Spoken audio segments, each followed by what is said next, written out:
Bienvenidos a este cuarto episodio, a este mes de la Biblia, mes de septiembre, donde si están escuchando este y no han escuchado los otros, por favor, stop, paren y escuchen los anteriores, porque han sido 4 episodios increíbles, llenos de muchos invitados especiales, experiencias y temas increíbles que probablemente tú no hayas escuchado o que sí hayas escuchado, pero lo más maravilloso es el compartir en fraternidad y en que cada uno de los cristianos puedan hacerse escuchar. Y por eso nuestro lema, Chile, una familia para todos. Una casa para todos, perdónenme. Entonces, el día de hoy tenemos invitados especiales, pero antes de eso, si tú no me conoces porque no has escuchado los anteriores, me presento, soy María José Salas, evangelizadora digital. Nos pueden seguir en @enviados con 12 número guión bajo o Majo Salas guión bajo. El día de hoy vamos a hablar de un tema muy, muy bueno, que es la oración cristiana, orar por Chile. Y por eso tenemos con nosotros a Pablo Uribe, el cual es un académico con perfil investigador de la Facultad de Estudios Teológicos y Filosofía de la Universidad Católica de la Santísima Concepción. También es doctor en Teología por la Pontificia Universidad Bolivariana Medellín y licenciado canónico en Teología Bíblica por la Universidad Pontificia de Salamanca, España. Y de verdad que sus líneas de investigación son la Sagrada Escritura, el judaísmo clásico y la hermenéutica bíblica latinoamericana. Un grande, a este gran académico. Y también tenemos con nosotros a Javier Enrique Cortés, académico asistente del Instituto de Ciencias Religiosas y Filosofía de la Universidad Católica del Norte, Departamento de Teología, sede de Coquimbo desde el 2004, y realizó sus estudios de teología de pre y posgrado en la Pontificia Universidad Católica de Chile. Es magíster en teología dogmática. Desde hace más de 20 años dicta asignaturas bíblicas para las carreras de Teología en Filosofía y Religión y licenciatura en Ciencias Religiosas y cursos de formación general teológica. Así que estamos con grandes personas aquí, de verdad. Muchísimas gracias por venir y bienvenidos. ¿Cómo están? Muy bien. Muchas gracias. Hola. No, de verdad, muy Saludos. especial tenerlos aquí. ¿Cómo se sienten en este cuarto episodio?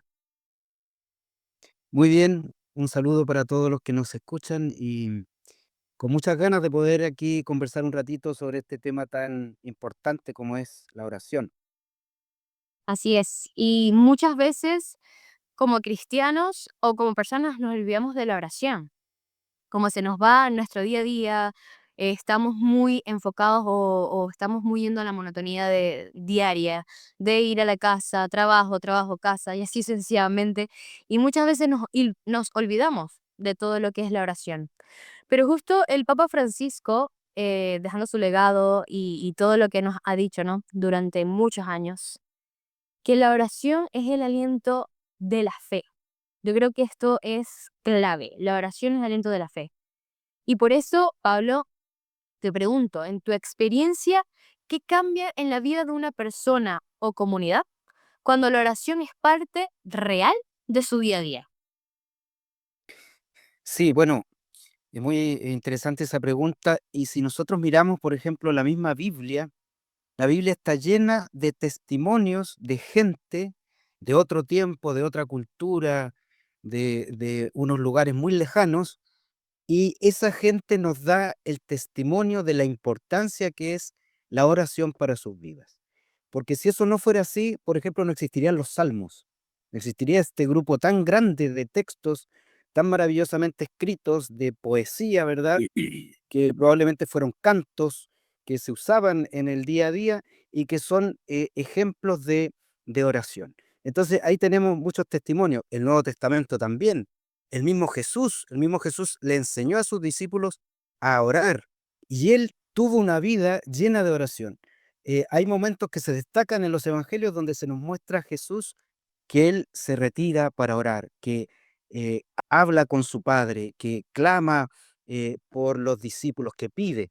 Entonces, una vida cristiana tiene que ser una vida, creo yo, comprometida con alguien. Es decir, ese alguien es Jesús y ese compromiso con Jesús, esa fe de adhesión a Dios, hay que vivirla en la oración. Entonces, no es lo mismo una persona que declara una fe en alguien que después se desentiende de ese alguien. En ese mismo sentido, entonces, por ejemplo, el nombre de Dios, Yahvé, que significa eh, el que está, pero más bien es el que ha estado, el que está y el que estará. Es decir, la oración se vincula y uno se compromete con eso que cree. Entonces es como declarar algo y después hacerse el desentendido. Una persona sin oración sería como un creyente que en realidad no cree mucho. Eso yo creo que es importante. Por eso que el Papa Francisco insistió tanto en ese compromiso que implica la oración.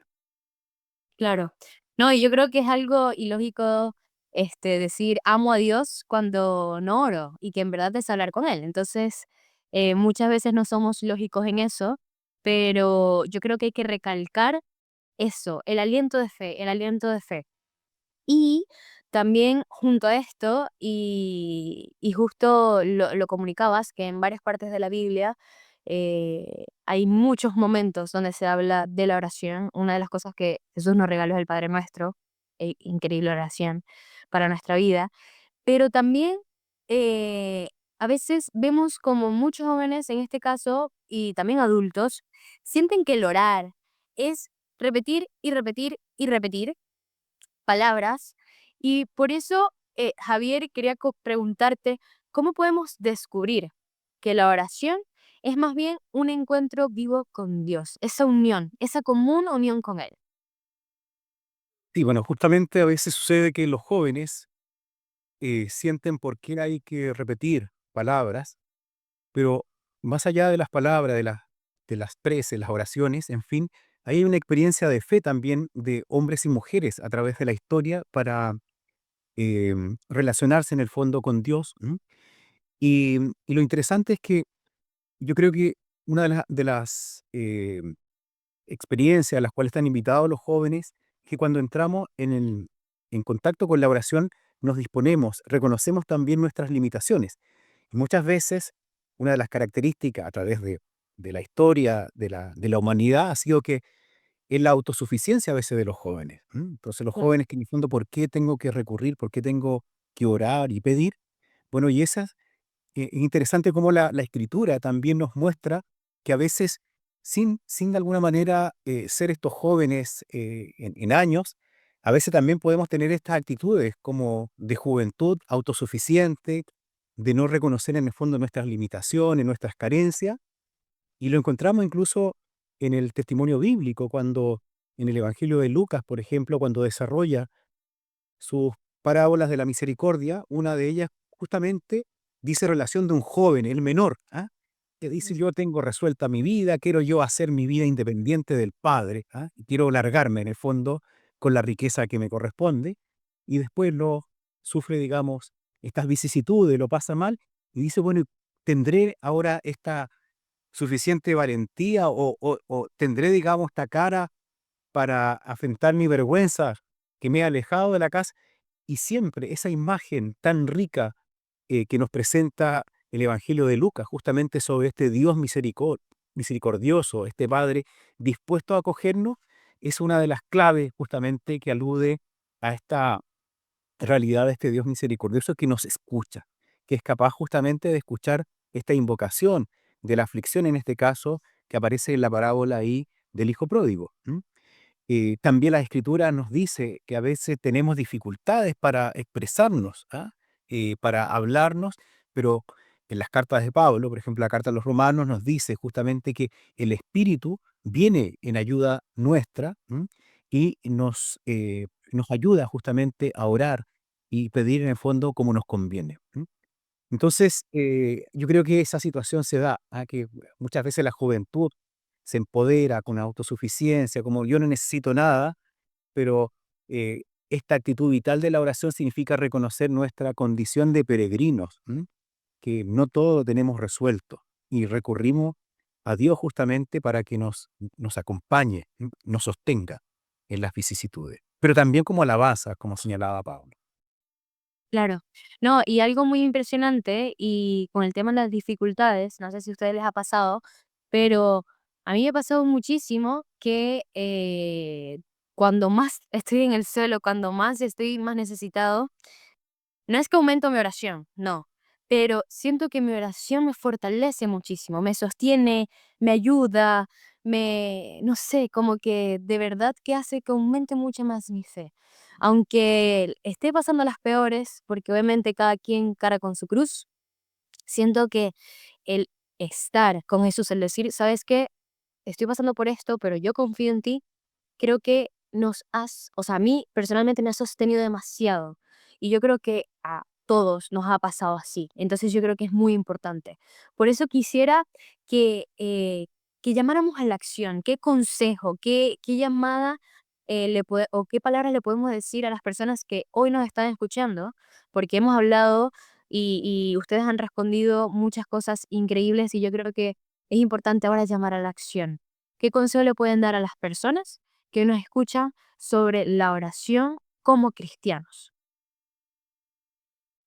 Bueno, yo creo que el primer consejo es que hay mucha gente que no se atreve a rezar mucho porque dicen, yo no sé cómo orar, ¿no? Y lo que hemos conversado aquí como que menosprecian los rezos porque son repetitivos. Entonces, bueno, sí, yo creo que no hay que saber orar, sino que la misma fe hace que uno se dirija a aquel que cree. Si uno tiene amor a su mamá y a su papá, entonces no le puede tener miedo. Habla con ellos, confía en ellos, se comunica con ellos. Entonces yo creo que hay que hacerlo nomás, no importa que no se sepa cómo.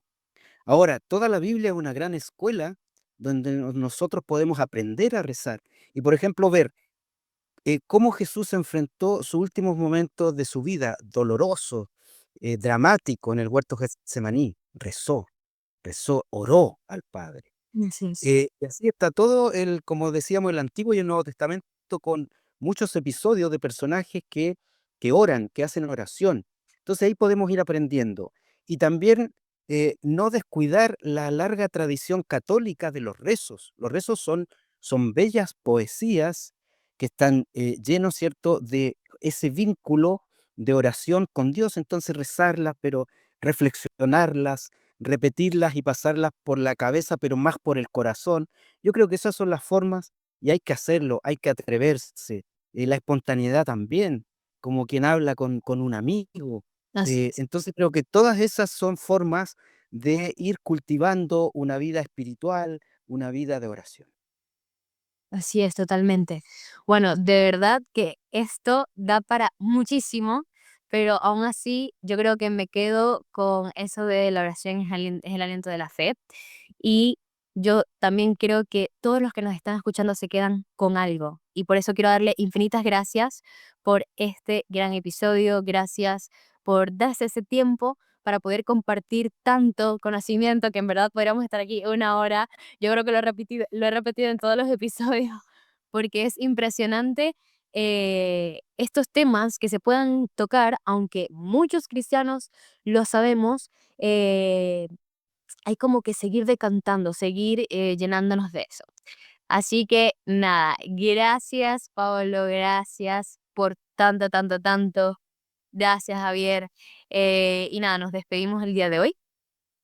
Y si por favor no has escuchado los otros episodios, escúchenlo. Igualmente vamos a tener material en la página de la conferencia episcopal. Así que nada, gracias por todo y les enviamos un saludo muy, muy grande. Hasta luego. Adiós, muchas gracias. Chao, chao, chao Marco, chao Pablo. Chao, adiós. Gracias.